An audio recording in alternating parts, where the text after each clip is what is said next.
Nós temos a crise beheersing week para nós centralizar o manejo de crise beheersing do Koninkrijk der Nederlanden.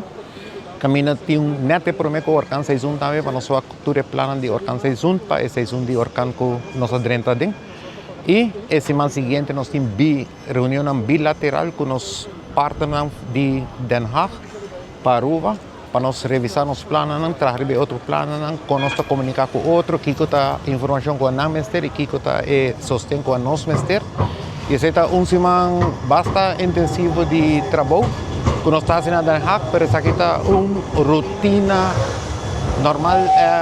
Depois de ir para Sint Maarten, Reino holandês decidiu que nós não conseguimos funcionar mais com nós está funcionar, que agora que nós vai coordenar conjuntamente do Reino holandês, crise beheersing, caminho que nós podemos depender de outro, de qualquer eventualidade. E esse nós esse que está sendo bilateral, caminho que nós revisar plano de outro, comunicação com outro, que é importante, que não é necessário, que não é necessário e que nós podemos depender de esse nós trabalho inteiro aqui na Den Haag. E nós temos na ano 2024 a tocar Aruba para organizar esse aqui na Aruba. O momento é dia tema principal da massa migração com a situação geopolítica da região. Pero mientras tanto também tem a situação geopolítica da Europa, caminho que também está guardando papel arriba que está passando se Europa vai ter guerra, que está significa para nós como parte do Reino holandês, arriba que nós podemos depender que está planando que nós em anos Santa acaba trabalhando arriba não, pero nós também está fine tune e concretizar cada 6 lunas eigenlijk. Den voorjaar nós temos uma reunião e den najaar nós temos uma reunião.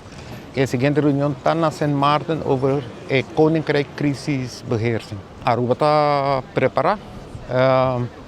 Aruba está hope avançar, pero crise beheersing, risco não cambia constante, que onde se é motivo que nós reunimos frequentemente.